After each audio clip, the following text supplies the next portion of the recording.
हो बेटा। विद्या शक्ति के क्लास में आप सबका स्वागत करती हूँ।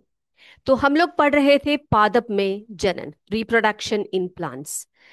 तो उसके बारे में हम अलैंगिक जनन के बारे में पढ़ चुके हैं पिछले क्लास में। लैंगिक जनन के बारे में थोड़ी सी जानकारी हमने प्राप्त कर ली थी और आज हम पूर्ण रूप से उसको सीखेंगे। तो बेटा, हर रोज की तरह ही आज के क्लास को स्टार्ट करने से पहले हम क्या करने वाले हैं, आज के विचार की तरफ जाते हैं और आज के विचार के बाद आज की कक्षा को हम स्टार्ट करेंगे। तो बच्चे, आज का विचार है, our greatest glory is not in never falling but in rising every time we fall. यानी कि हमारी जो महिमा है वो इसमें नहीं है कि आप कभी गिरते ही नहीं हो, यानी कि आपको कभी हार ही नहीं होती है, आप हमेशा जीतते हो, ऐसा नहीं होता ना बच्चे। हमेशा हमें क्या होता है, हार भी होती है, जीत भी होती है। तो जब हम गिरते हैं या जब हम हारते हैं तो हमारी जो गरिमा होती है, हमारी जो महिमा होती है, वो किसमें होती है कि जहां पर आप गिरे पड़े वहीं पर पड़े रहो, ऐसा नहीं है। है ना? आप क्या करो, देखो, हर समय जब भी आप गिरते हो, एवरी टाइम यू फॉल और एवरी टाइम यू फॉल, हमें क्या होना चाहिए, एक ऐसी शक्ति हमें होनी चाहिए कि हम उठकर फिर से खड़े हो सके, हम फिर से उठकर उस कार्य को कर सके जो हमने पूरा नहीं किया है। ओके। तो इस शुभ विचार के साथ, our greatest glory is not in never falling but in rising every time we fall, इसके साथ आज की कक्षा को हम स्टार्ट करते हैं। हम लोग पढ़ रहे थे अलैंगिक जनन के बारे में, जिसमें हमने बहुत सारी जानकारी प्राप्त की, जिसमें कि हमने पढ़ा कि अलैंगिक जनन द्वारा जो है पौधों में क्या होता है बेटा, जन्म होता है, जनन की विधि है ये, जिसमें कि कायिक प्रवर्धन, वेजिटेटिव प्रोपगेशन के बारे में पढ़ा हमने। उसके बाद मुकुलन यानी कि बडिंग के बारे में पढ़ा, खंडन के बारे में पढ़ा जिसे हम फ्रैगमेंटेशन कहते हैं, बीजाणु निर्माण, स्पोर फॉर्मेशन के बारे में भी हमने पढ़ लिया। आज हम चर्चा करेंगे लैंगिक जनन के बारे में डिटेल में। तो पिछले क्लास में हमने आपको बताया था कि पुष्प की जो संरचना होती है उसको, उसमें क्या क्या होते हैं, उसमें क्या क्या भाग होते हैं, ये सब आपको बता दिया हमने, है ना? और उसमें जो है नर जननांग और स्त्री जननांग होते हैं, जिसे हम पुंकेसर और स्त्री केसर कहते हैं, मादा जननांग और नर जननांग, है ना? वो कौन कौन से भाग है वो आज हम डिटेल में देखने वाले हैं। और बच्चे, हमने आपको ये भी बताया था कि कई जो फ्लावर्स होते हैं, कई जो फूल होते हैं, वो कैसे होते हैं, वो एक लिंगी होते हैं, है ना? यूनिसेक्सुअल फ्लावर्स भी होते हैं जिसमें केवल एक ही जो होता है जननांग पाया जाता है, या तो स्त्री जननांग या फिर पुरुष जननांग। फिर कई फ्लावर्स ऐसे होते हैं जो द्विलिंगी होते हैं, जो बाइसेक्सुअल फ्लावर्स होते हैं, उसमें क्या होता है बेटा, बोथ पुंकेसर और स्त्री केसर दोनों मौजूद होते हैं। अंग्रेजी में कहिए तो एंड्रीशियम एंड गाइनीशियम दोनों एक ही फ्लावर में पाए जाते हैं। तो बच्चे, हम आज जो है आपके सामने हमने ड्रॉ करके रखा है, वो एक ऐसा प्लांट है जिसके फ्लावर्स जो है द्विलिंगी है, बाइसेक्सुअल फ्लावर है, जिसमें कि बोथ एंड्रीशियम और गाइनीशियम प्रेजेंट है। ठीक है। तो अब इसके भाग को जरा हम लोग क्या करने वाले हैं बेटे, इनके भागों को जरा हम लोग लेबल कर लेते हैं ताकि आप इसको अच्छी तरह से समझ जाए। स्टार्ट करें हम लोग, चलिए। तो बेटा, ये जो फ्लावर होता है, यही जो है पुष्प का जनन अंग कहलाता है ना? तो इसमें जो है, यानी कि ये किसके लिए जिम्मेदार होता है, रिप्रोडक्शन। तो it is the reproductive part of a plant, है ना? चलिए, अब देखो बेटा, अब इसमें आप देख सकते हो दो, यहाँ पर जो हरे रंग में जो मैंने यहाँ पे ऐसे बना रखा है, ये स्त्री केसर है। ठीक है, गाइनीशियम को ड्रॉ कर रखा। अब गाइनीशियम में कौन कौन से पार्ट्स होते हैं या स्त्री केसर में कौन कौन से भाग होते हैं, जरा देखते हैं। सबसे पहले ये जो ऊपर की तरफ आपको दिखाई दे रहा है, इसे हम कहते हैं वर्तिकाग्र। क्या कहा जाता है बेटा इसको? इसको कहते हैं वर्तिकाग्र।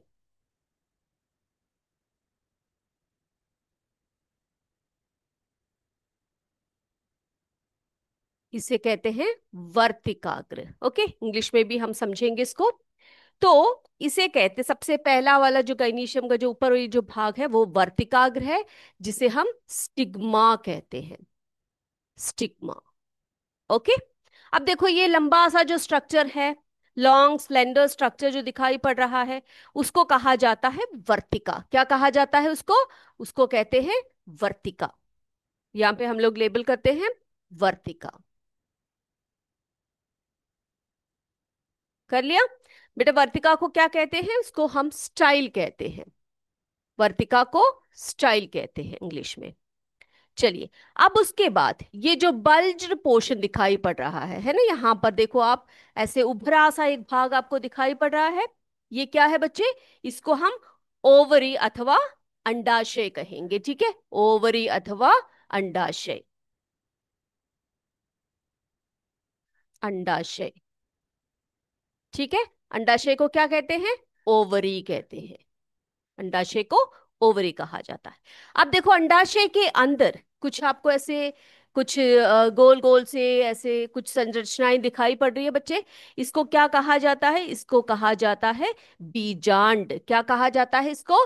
इसको कहते हैं बीजांड। इसे कहते हैं बीजांड। ठीक है, बीजांड यानी ओव्यूल।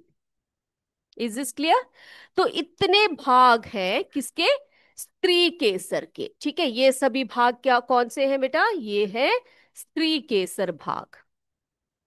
स्त्री केसर। Is this clear? इसको हम कहते हैं स्त्री केसर, केसर अथवा इंग्लिश में पिस्टल कहते हैं इसको। चलिए, हो गया। इसको हम कहेंगे पिस्टल अथवा स्त्री केसर।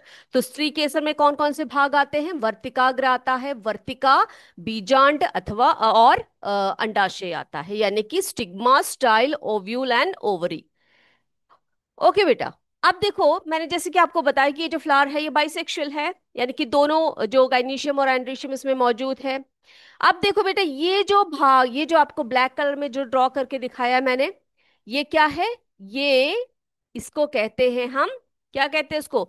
एंतर कहते हैं। क्या कहते हैं बच्चे इसको हम?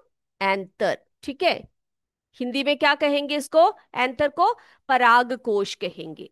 यहां पे लिखो, पराग कोश। एंतर अथवा पराग कोश। हो गया। अब देखो, पराग कोश के नीचे की तरफ एक तंतु जैसी स्ट्रक्चर है ना ऐसे। देखो आप यहाँ पे, आप ध्यान से देखिए, यहाँ पर मैं आपको ड्रॉ करके दिखाती हूँ। इस तरह से एंतर को बनाया हमने, और यहाँ से जो है, इस तरह से एक संरचना है, ऐसे ट्यूबुलर स्ट्रक्चर आपको दिखाई पड़ रहा है। उसको हम कहते हैं पुतंतु। ठीक है, क्या कहते हैं उसको हम लोग? उसे कहेंगे पुतंतु। ठीक है, उसे पुतंतु कहेंगे, जिसको कहते हैं फिलामेंट। फिलामेंट। ठीक है। अब ये जो भाग हमने ड्रॉ किया वो किसके भाग है बेटा? स्टेमन के भाग है। ठीक है, क्या ड्रॉ किया हमने? ये जो भाग आपको बताया है, यानी कि जो मेल पार्ट है, इसको हम कहेंगे, क्या कहेंगे? पुंकेसर कहेंगे। पुंकेसर। क्लियर? जिसे हिंदी में हम, सॉरी, इंग्लिश में हम स्टेमन करके बोलते हैं। Is this clear? तो जो नर जननांग है उसमें एंतर होता है, परागकोश होता है, पुतंतु होती है यानी कि फिलामेंट। और जो स्त्री केसर होते हैं उसमें होते हैं वर्तिकाग्र, वर्तिका, बीजांड और अंडाशय। आई होप सभी बच्चों को ये बिल्कुल क्लियर हो गया है। आप जो ड्रॉ करना चाहते हैं ड्रॉ कीजिए, एग्जाम में ये जरूर पूछा जाएगा आपसे। चलिए बेटा, अब हम बात करते हैं अ, परागण की। ठीक है, पॉलिनेशन की बात करते हैं। तो ये पॉलिनेशन क्या होता है, जरा देखते हैं। परागण अथवा पॉलिनेशन।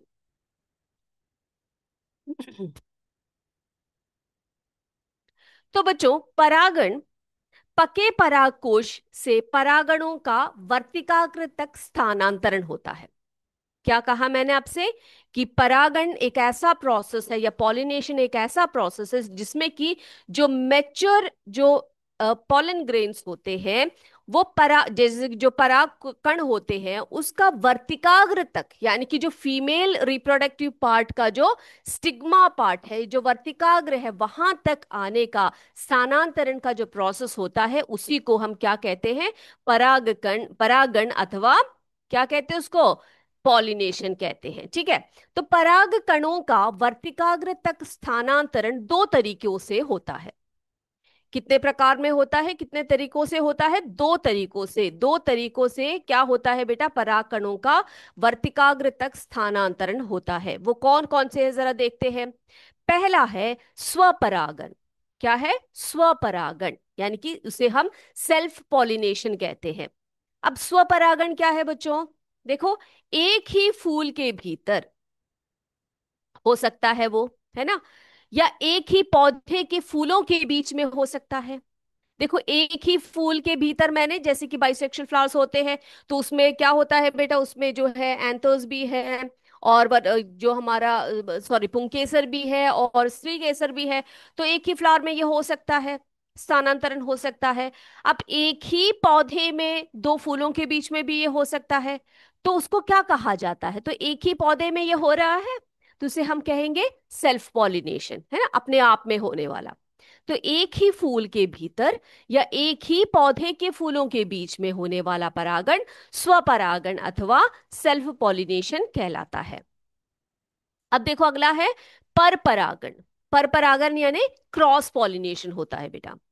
तो क्रॉस पॉलिनेशन में क्या होता है बच्चे? एक ही प्रजाति के विभिन्न पौधों के फूलों के बीच में होता है। यानी कि वहां पर पौधे कैसे हैं? एक पौधा नहीं है, दो विभिन्न पौधे हैं।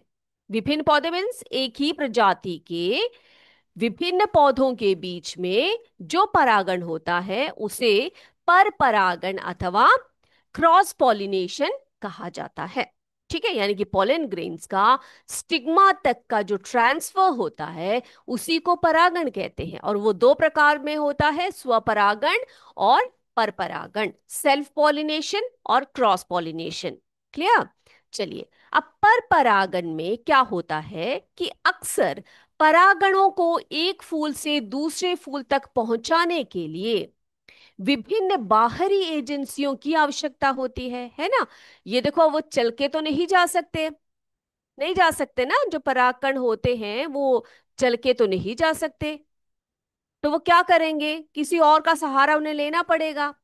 तो बाहरी एजेंसियों की उन्हें आवश्यकता पड़ती है। अब ये एजेंसियां क्या क्या है बेटा? ये है हवा, पानी, कीड़े या जानवर। ठीक है। तो इनकी आवश्यकता उनको पड़ती है, किस लिए? पराग कणों को एक फूल से दूसरे फूल तक पहुंचाने में। तो ये एजेंसियां आप याद रखिएगा, हवा, पानी, कीड़े या जानवर हो सकते हैं। ठीक है। अब अधिकांश फूलों का जो परागण होता है वो कीटों द्वारा होता है। आपने देखा होगा मधुमक्खियां या छोटे छोटे जो उड़ने वाले जो कीड़े होते हैं, या जो छोटे कीड़े मकोड़े होते हैं, वो क्या करते हैं बेटा? अधिकांश फूलों में रहते हैं, देखा होगा आपने, है ना। और वो क्या करते हैं? एक फूल में बैठते हैं, फिर दूसरे फूल की तरफ उड़ते हैं, देखा होगा आपने। तो अधिकांश जो वो क्या कर रहे होते हैं वहां पर अपना भोजन भी कर रहे होते हैं, यानी कि उनमें से जो रस है उसको भी ले रहे होते हैं। साथ साथ में वहां पर क्या प्रोसेस भी चल रहा होता है बच्चे? क्या हो रहा होता है? परागण भी हो रहा होता है ना, पॉलिनेशन भी चलता है वहां पर। तो अधिकांश फूलों का जो परागण है कीटों द्वारा होता है। यद्यपि ये कीट फूलों का रस या शहद के लिए आते हैं। मैंने जैसे अभी आपको बताया कि ज्यादातर ये जो मधुमक्खियां और या छोटे छोटे जो मक्खियां वगैरह होते हैं, ये क्यों आते हैं? क्योंकि उन्हें रस चाहिए, है ना, शहद चाहिए। तो वे वहां पर आते हैं, उन फूलों से जो है रसों को चूसते हैं। उस समय क्या होता है बेटा? तो वहां पर परागण में मदद मिलता है। वो कैसे मिलता है? जब कोई कीट किसी फूल पर जाता है, किसी फूल पर जाता है या किसी फूल पर बैठता है, तो क्या होता है? तो जो पराग कण होते हैं, जो पोलन ग्रेन्स होते हैं, उनके शरीर पर जमा हो जाते हैं। कहाँ जमा हो जाते हैं बेटा? उनके शरीर पर, उनके पैरों पे, उनके पंखों में, सब जमा हो जाता है ना। यहाँ पे देख सकते हो आप लोग, छोटे छोटे से पाउडरी टाइप का जो जो है चीजें होती है, जिसे हम परागकण कहते हैं, वो परागकण क्या होते हैं, इनके शरीर में चिपक जाते हैं। और जब ये कीट किसी दूसरे फूल पर जाते हैं, क्या कहा मैंने, जब ये कीट एक में से रस पीकर दूसरे फूल में जाते हैं तो क्या होता है, तो जमा हुआ परागकण दूसरे फूल के वर्तिकाग्र पर जम जाता है ना। तो एक फूल में से जब वो बैठकर रस पीता है, उसके पोलन ग्रेन्स को लेकर वो उड़ता है दूसरे फूल में। और जब वो दूसरे फूल में जाकर बैठता है तो क्या होता है, वहां पर वो उसके दूसरे फूल के वर्तिकाग्र में ये जो पराग कण है वो चिपक जाते हैं, जम जाते हैं। जिससे पराग कणों का पराग कोश से क्या होता है, वर्तिकाग्र तक स्थानांतरण होता है। ठीक है। तो क्या हो जाता है बेटा, ये जो पराग कण है, इनका वर्तिकाग्र तक जो है स्थानांतरण या परागण हो जाता है, पॉलिनेशन हो जाता है। अब सभी फूलों में जो परागण है वो कीटों द्वारा नहीं होते, जैसे मैंने आपको बताया। कुछ मामलों में ये हवा द्वारा होता है, कुछ में जल द्वारा होता है, कुछ में या जानवरों द्वारा होता है। तो ऐसे बहुत सारे एजेंसीज है जिसके कारण ये जो परागण है ये क्या हो जाता है बेटा, होता रहता है। ठीक है। तो कई एजेंसियों के द्वारा ये होता है। अब बात करते हैं हम जलीय पौधों की। जो वाटर प्लांट्स है, जो एक्वाटिक प्लांट्स होते हैं, जो जलीय पौधे होते हैं, उनके मामले में जो परागकण है जल के द्वारा ले जाया जाता है। ठीक है। जब जल में होते हैं ये पौधे, तो क्या होता है बेटा, जल में पड़ जाते हैं ये, है ना। जब परागकण होते हैं वो जल में गिर सकते हैं। ये जो पानी जो अच्छा सा बहाव आता है, वो क्या करता है, उन जो पोलन ग्रेन्स होते हैं, परागकण होते हैं, उनको लेकर बह जाते हैं और दूसरे फूलों तक जाते हैं, और दूसरे फूलों की जो स्टिग्मा होती है, जो वर्तिकाग्र होते हैं, वहां तक पहुंचा देते हैं। तो इस प्रकार का जो परागण है जो जल द्वारा होता है उसको जल परागण कहा जाता है। ठीक है। अंग्रेजी में इसको हाइड्रोफिली कहते हैं। ओके। तो जल द्वारा जो परागण होता है उसको जल परागण कहते हैं। वो कहाँ पर पाया जाता है बेटा, जलीय पौधों में पाया जाता है, यानी कि वाटर प्लांट्स में पाया जाता है। तो सभी को बच्चों ये बात समझ में आ गई है ना। तो परागण क्या है देख लिया हमने। क्या है परागण, पके परागकोश से परागणों का वर्तिकाग्र तक स्थानांतरण होता है। परागकणों का वर्तिकाग्र तक स्थानांतरण के दो तरीके हमने सीखे, वो है स्वपरागण और परपरागण, यानी कि सेल्फ पॉलिनेशन और क्रॉस पॉलिनेशन। स्वपरागण में एक ही फूल के भीतर या एक ही पौधे के फूलों के बीच में परागण होता है, उसको हम सेल्फ पॉलिनेशन अथवा स्वपरागण कहते हैं।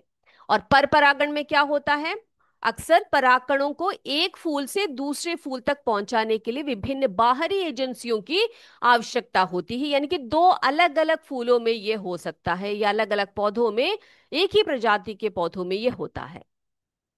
अधिकांश फूलों का परागण कैसे होता है बेटा, कीटों द्वारा होता है, जो इंसेक्ट्स होते हैं उनके द्वारा होता है। यद्यपि ये कीट फूलों का रस या शहद के लिए आते हैं, साथ ही वहां पर क्या होता है, पॉलिनेशन अथवा परागण में ये मदद करते हैं। जब कोई कीट किसी फूल पर जाता है तो परागण उस परागकण जो है उसके शरीर में जम जाता है, और यह कीट किसी दूसरे फूल पर जाता है तो जमा हुआ परागकण दूसरे फूल के वर्तिकाग्र पर जम जाता है, जिससे परागकणों का परागकोश से कहां तक आता है बेटा, वर्तिकाग्र तक स्थानांतरण हो जाता है और पॉलिनेशन वहां पर होता है। और सभी फूलों के परागण कीटों द्वारा नहीं होते हैं, ये हवा से, जल से, अन्य जीव जंतुओं से भी हो सकता है। जलीय पौधों की बात हमने सीख ली कि जलीय पौधों के मामले में परागकण जल द्वारा ले जाया जाता है और वहां पर पॉलिनेशन होता है, और उसको हम वाटर पॉलिनेशन अथवा हाइड्रोफिली अथवा जल परागण के नाम से जानते हैं। क्लियर है बच्चे। तो हमने देखा कि किस प्रकार से जो है क्या होता है, परागण होता है ना, परागण अथवा पॉलिनेशन होता है। तो हमने सीखा भी पॉलिनेशन के बारे में, जो कि सेल्फ पॉलिनेशन भी होता है और परागण अथवा पॉलिनेशन। ठीक है। तो पॉलिनेशन के बारे में हमने बहुत अच्छी तरह से सीख लिया। अब बेटा कंफ्यूजन नहीं होना है, आपसे एग्जाम में पूछा जा सकता है कि जो सेल्फ पॉलिनेशन होता है और जो क्रॉस पॉलिनेशन होता है उसमें क्या डिफरेंस होता है, तो आप बताइएगा। चलिए अगले पर जाते हैं हम लोग। अगला है फर्टिलाइजेशन अथवा निषेचन। पौधों में जो है निषेचन कैसे होता है, फर्टिलाइजेशन, जैसे कि हमने मनुष्यों के बारे में सीखा था, या जंतुओं के बारे में हमें पता है कि निषेचन कैसे होता है। जब मादा युग्मक और जो नर युग्मक मिलते हैं तो उसी को हम क्या कहते हैं बेटा, उसी को हम फर्टिलाइजेशन अथवा निषेचन कहते हैं, है ना। तो निषेचन पौधों में भी ऐसा ही है। तो निषेचन क्या है अथवा फर्टिलाइजेशन क्या है? देखो, निषेचन जो है परागण और बीज निर्माण के बीच में जो चरण आता है, जो स्टेप आता है, यानी कि पॉलिनेशन और सीड फॉर्मेशन के बीच का जो चरण है, यानी कि जो स्टेप है, उसी को क्या कहा जाता है, निषेचन कहा जाता है। ठीक है, तो इसके बीच का ये चरण है। तो देखो यहां पर क्या होता है, नर युग्मक और मादा युग्मक के साथ संलयन क्या कहलाता है, फर्टिलाइजेशन अथवा निषेचन कहलाता है। ये हम अच्छी तरह से जानते हैं। तो बेटा निषेचन के दौरान क्या क्या होता है, पौधों में क्या क्या होता है, जरा देखते हैं। तो बेटा देखो, हमने अभी सीखा कि परागण कैसे होता है, पॉलिनेशन कैसे होता है, देख लिया हमने।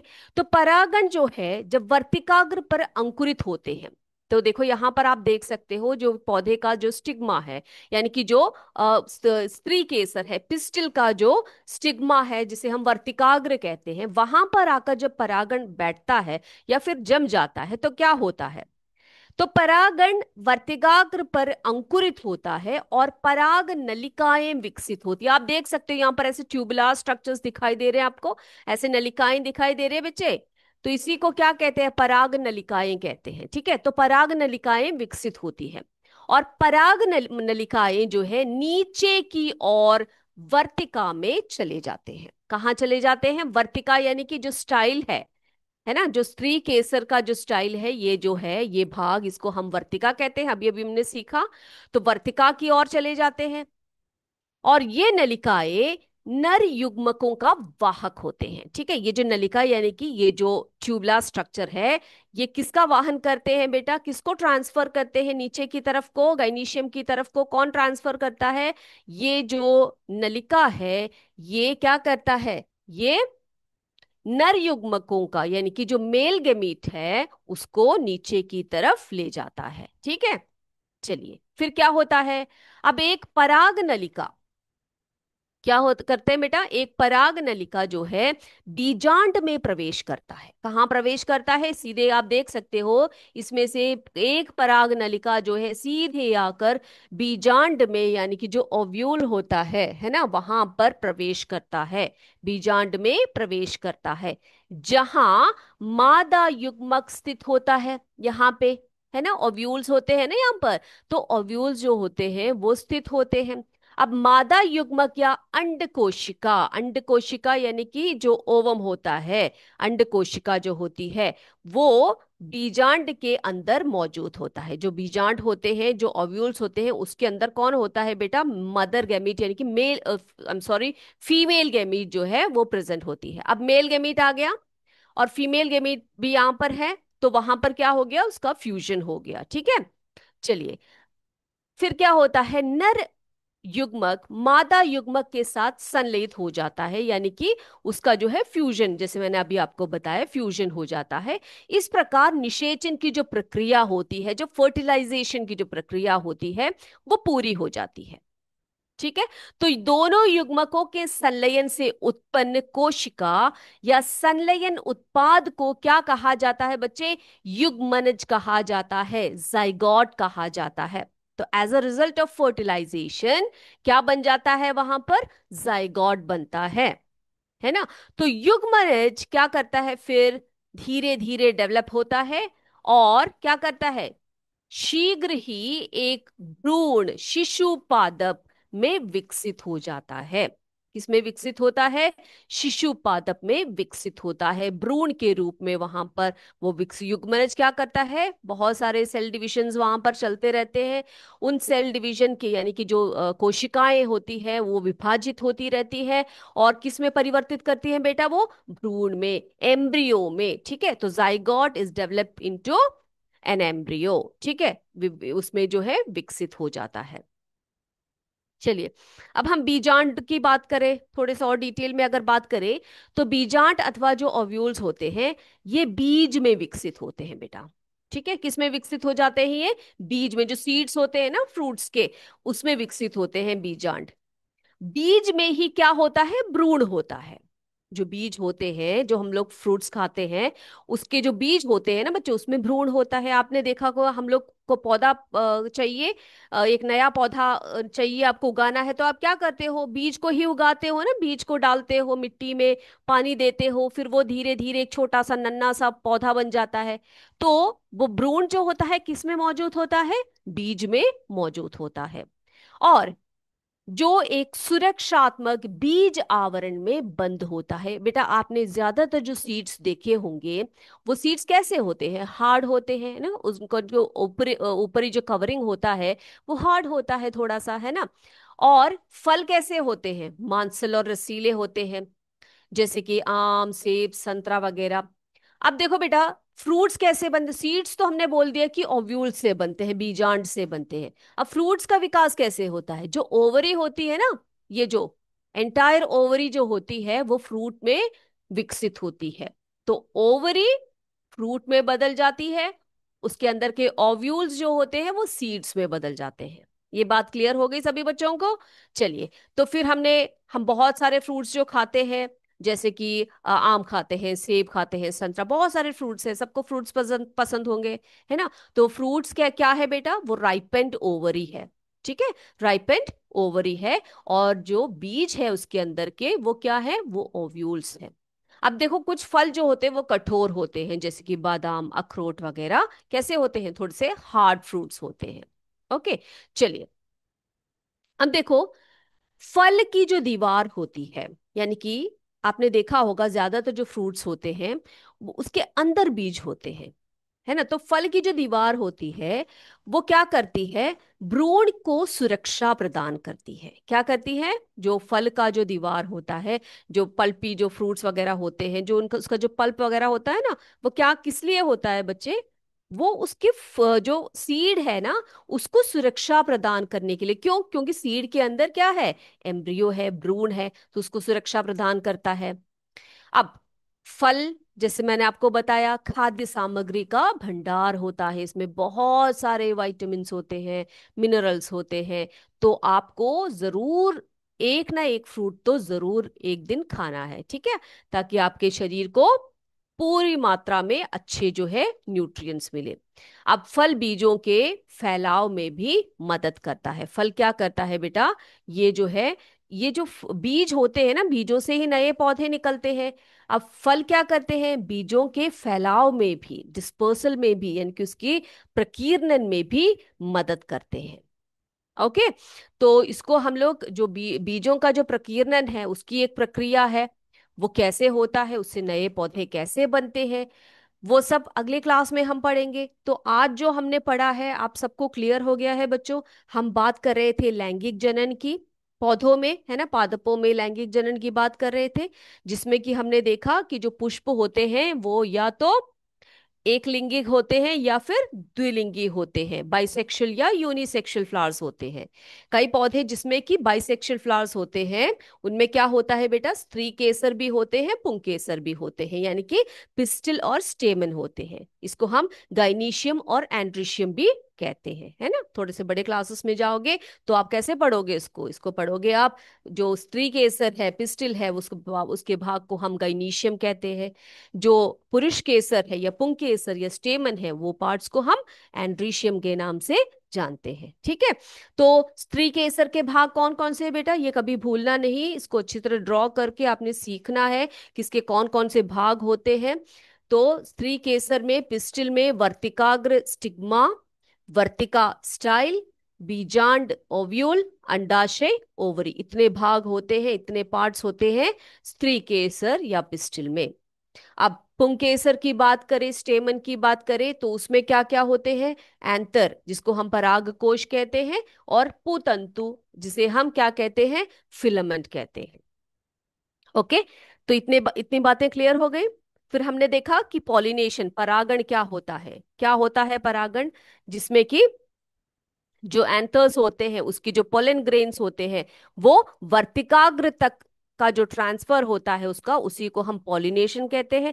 दो प्रकार के पॉलिनेशन परागण हमने पढ़ लिए, एक सेल्फ पॉलिनेशन और एक क्रॉस पॉलिनेशन, स्वपरागण और परपरागण।